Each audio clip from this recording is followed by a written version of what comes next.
Hello students, कैसे हो आप सब। आशा करती हूँ आप घर पर स्वस्थ होंगे, अच्छे से पढ़ाई कर रहे होंगे। बच्चों, मैं आपको पाठ 5 का अभ्यास करवा रही थी, तो उसमें हम प्रश्न उत्तर कर चुके थे। बाकी का अभ्यास अब मैं करवा रही हूँ आपको। सभी बच्चे ध्यान से समझेंगे। देखिए बच्चों, इसमें प्रश्न है आपका, अधोलिखितानि वाक्यानि कैका कम काम प्रति कथ्यति। ध्यान से समझना। अधोलिखितानि, ये जो नीचे लिखे हुए क्या है, वाक्य है। ये बताने आपको कै का कम काम प्रति कथ्यति, कि किसने किसको कहे हैं। ठीक है, मतलब ये जो वाक्य है पाठ में किसने बोले हैं और किसको बोले हैं, ये चीजें आपको बतानी है। तो सबसे पहला है आपका, देखिए, इदानीं अहम त्वाम खादिष्यामि। इदानीं मतलब अब, अहम मतलब मैं, त्वाम मतलब तुम्हें, खादिष्यामि खाऊंगा। अब मैं तुम्हें खाऊंगा। अब बेटा पाठ अगर बच्चे ने ध्यान से पढ़ा है तो कोई दिक्कत नहीं है। उसके लिए ये बताना कि किसने ये शब्द बोले हैं। तो किसने बोले थे कि अब मैं तुम्हें खाऊंगा, ये बाघ ने बोले थे। और किसको, शिकारी को बोले थे। तो बाघ हमें ना ऊपर बेटा लिखेंगे कै का, जैसे ये लिखा है ना, ये और ये एक तरफ ये लिखेंगे, एक तरफ ये लिखेंगे। ठीक है, और यहाँ पर इसका मतलब है कि किसने कहे, और इसका मतलब है किसको कहे। तो किसने कहे ये बात, व्याघ्र। ठीक है, तो व्याघ्र लिखा है हमने यहाँ पे, और किसको कहे, शिकारी को, मतलब व्याघ्रम प्रति कथ्यति। प्रति कथ्यति का मतलब उसको कहे। ठीक है, तो व्याघ्र, बाघ ने कहे, शिकारी। व्याघ्र, ध्यान से देखना वो बच्चों, यहाँ व्याघ्र है और यहाँ व्याघ्र, यहाँ घ है, यहाँ ध है। घ जिसमें आएगा व्याघ्र है, और जिसमें ध आएगा व्याघ्र। ठीक है, तो किसने कहे थे, व्याघ्र, बाघ ने, और शिकारी को व्याघ्रम। आगे देखिए अगला, कल्याणम भवतु ते, तुम्हारा कल्याण हो। ये किसने बोली थी बात, ये भी बाघ ने बोली थी और शिकारी को ही बोली थी। तो हमने वही लिखा, जिसने बोला उसके नीचे लिखा हमने व्याघ्र, और किसको बोले, व्याघ्रम प्रति कथ्यति। बिल्कुल इजी क्वेश्चन है बच्चों। अगला देखिए, जनः मयि स्नानं कुर्वन्ति। जनः मतलब लोग, मुझ में स्नान करते हैं या नहाते हैं। ये बात किसने बोली थी पाठ में, नदी। नदी के पानी में लोग स्नान करते हैं। तो ये बात किसने बोली, नदी को। और किसको बोली नदी ने, शिकारी को। जब शिकारी ने पूछा था कि वास्तव में सभी लोग अपना स्वाद चाहते हैं क्या, तब नदी ने ये बात बोली थी उनको कि जना मयि स्नानं कुर्वन्ति, लोग मुझ में स्नान करते हैं। तो हमने आंसर देखो क्या लिखा, नीचे देखिए, नदी, नदी ने बोली है ये बात। ठीक है, और किसको बोली, व्याघ्रम, शिकारी को। और प्रति कथि, ये मैंने जिस तरह लगाया कि ये ही शब्द यहाँ पर ऐसे के ऐसे एज इट इज आएंगे। ठीक है, अगला देखिए, अहम त्वत् कृते धर्मम आचरितवान तविया मिथ्या भणितम। अहम, अहम मतलब मैंने, तवत् कृते, तवत् कृते मतलब तुम्हारे लिए, धर्मम आचरितवान, धर्म का आचरण किया है। जब शिकारी ने शेर को पिंजरे से बाहर निकाल दिया, तब पिंजरे से बाहर निकालने के बाद उसकी प्यास भी बुझाई नदी का पानी लाकर, लेकिन फिर भी जो शेर था, बाघ था, वो कृतघ्न निकला। वो उसके किए उपकार को मानने की बजाय उसको खाने को तैयार हो जाता है। तब वो कहता है शिकारी कि मैंने तो तुम्हारे लिए धर्म का आचरण किया, तविया मिथ्या भणितम, और तुमने, मिथ्या मतलब झूठ, भणितम मतलब बोला, और तुमने तो झूठ बोला है। तो ये बात किसने बोली, शिकारी ने बोली थी बाघ को। तो हम यहाँ पर लिखेंगे व्याघ्र है, और यहाँ लिखेंगे व्याघ्रम प्रति। अब यहाँ पर थोड़ा सा मैं कुछ बताऊंगी बच्चों आपको, कि यहाँ पर जब हमने शिकारी इस तरफ लिखा तो हमने लिखा व्याघ्रम, दिख रहा है बच्चों, और यहाँ जब इस तरफ हमने लिखा व्याघ्र, हमने यहाँ मैं लगाने की बजाय यहाँ विसर्ग। कई बच्चे क्या करते हैं, पिछली क्लासेस में भी मैंने देखा कि उन बच्चों को इसका डिफरेंस ही नहीं पता होता कि हमें यहाँ व्याघ्र लिखना है या व्याघ्रम लिखना है।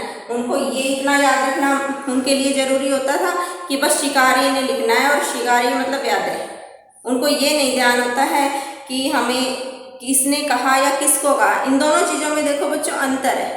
जब हम कोई बात को कहने वाला है वो कर्ता हो जाता है, जब कर्ता में हम उस शब्द को लिखेंगे तो उसमें अलग भी विभक्ति लगती है, और जब हम उसको सुनने वाले के रूप में लिखते हैं तो उसकी विभक्ति अलग हो जाती है। लेकिन बच्चे इस चीज़ पर ध्यान नहीं देते हैं। तो मैं थोड़ा सा यहाँ क्लियर करना चाहूँगी कि जब बोलने वाले में, वक्ता में जब आएगा शब्द तो प्रथमा विभक्ति लगेगी।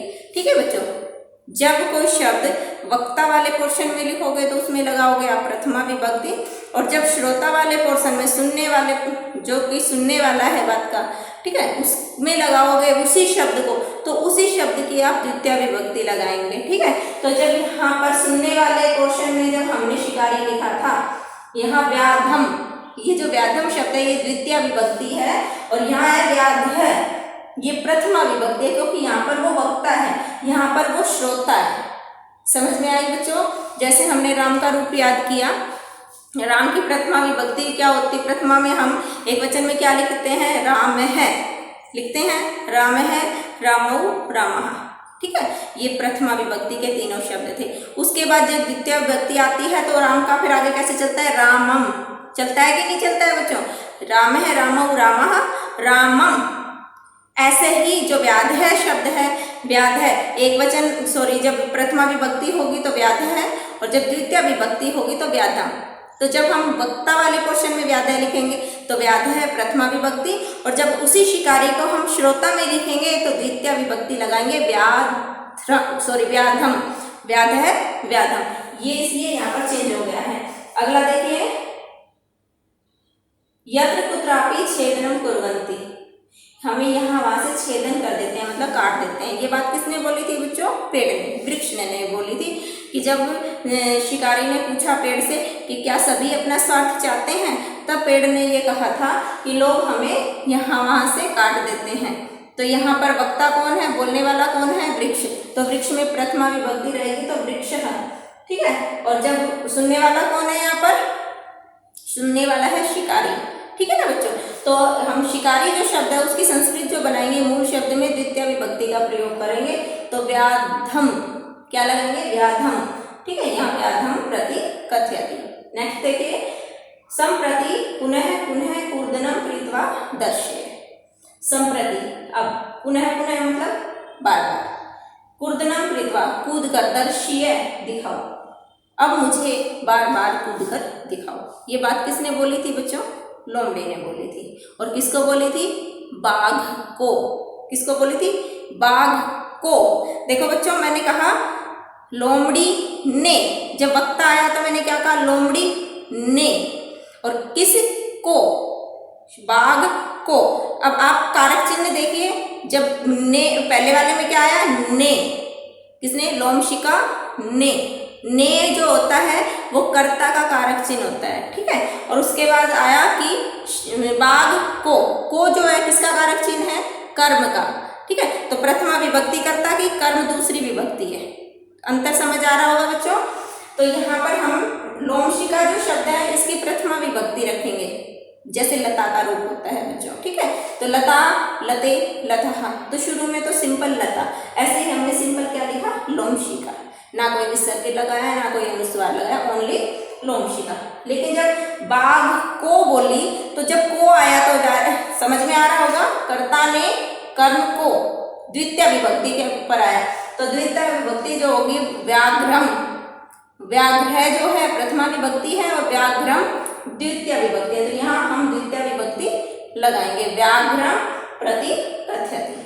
आशा करती हूँ बच्चों ये प्रश्न आपको अच्छे से समझ आ गया होगा। सभी बच्चे इसे अपनी नोटबुक में लिखेंगे और याद करेंगे, अच्छे से प्रैक्टिस करेंगे और रिटन प्रैक्टिस करेंगे। और सबसे पहले बच्चे ये जो प्रश्न हैं इनको याद करने के लिए आपको पाठ का अनुवाद आना जरूरी है, जो मैं आपको पहले करवा चुकी हूँ। तो सभी बच्चे प्रॉपरली अनुवाद लर्न करेंगे, उसके बाद ये क्वेश्चंस लर्न करेंगे। Thank you.